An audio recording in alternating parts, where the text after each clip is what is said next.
नमस्कार साथियों, आपका स्वागत है मेरी वीडियो में। तो आज की वीडियो में हम बात करेंगे जो सिविल केस होते हैं, दीवानी केस, उसकी स्टेजेस जो हैं वो कोर्स में किस तरीके से रहती हैं। ठीक है, तो भारत में सिविल केस, दीवानी मुकदमा आमतौर पर इन मुख्य चरणों में चलता है, जिसके हम आगे बात करेंगे। पहला, वाद पत्र दाखिल करना, प्लेंट फाइलिंग। वादी जो केस करता है अदालत में अपना दावा लिखित रूप में दाखिल करता है। सबसे पहली स्टेज होती है जो वादी होता है, ठीक है, वो सबसे पहले अदालत में अपना दावा लिखित रूप में दाखिल करता है। फिर दूसरी स्टेज क्या होती है? समन जारी होना, इश्यू ऑफ समन्स। अदालत प्रतिवादी जिसके खिलाफ केस है उसको नोटिस भेजती है, वह अदालत में उपस्थित होता है।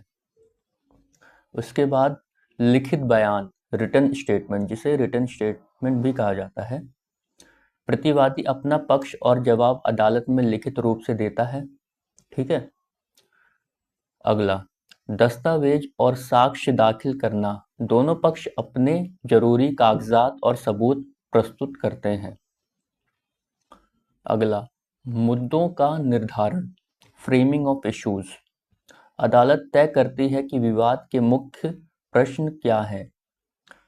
इसमें मुद्दों का निर्धारण होता है, जैसे फ्रेमिंग ऑफ इश्यू होती है, जैसे क्या मुद्दा है, ठीक है, किस चीज़ के ऊपर दावा किया गया है प्लेंटिफ द्वारा, उसको क्या रिलीफ चाहिए, इन सब चीज़ों पे जो है इशू फ्रेम होता है, वाद बिंदु बनते हैं। ठीक है।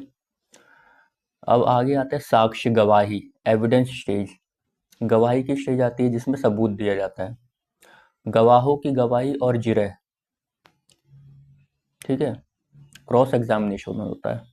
ठीक, उसके बाद हमारा होता है बहस, फाइनल आर्गुमेंट होती है। क्रॉस एग्जामिनेशन के बाद फाइनल आर्गुमेंट होती है। दोनों पक्ष अपने अपने वकीलों के माध्यम से अंतिम दलीलें देते हैं।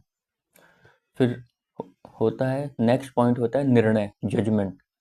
अदालत अपना फैसला सुनाती है। अगला स्टेज होता है फिर डिक्री, फैसले के आधार पर लिखित आदेश जारी होता है। ठीक है, जब जजमेंट हो जाता है उसके बाद डिक्री होती है। उसके बाद क्या होता है, जिसके पक्ष में डिक्री या फिर जो भी है जजमेंट हो जाती है, तो उसके पास क्या रास्ता होता है, वो अपील के लिए जाता है। ठीक, तो नेक्स्ट स्टेज होती है अपील। यदि कोई पक्ष फैसले से असंतुष्ट हो तो ऊपरी अदालत में अपील कर सकता है। ठीक है।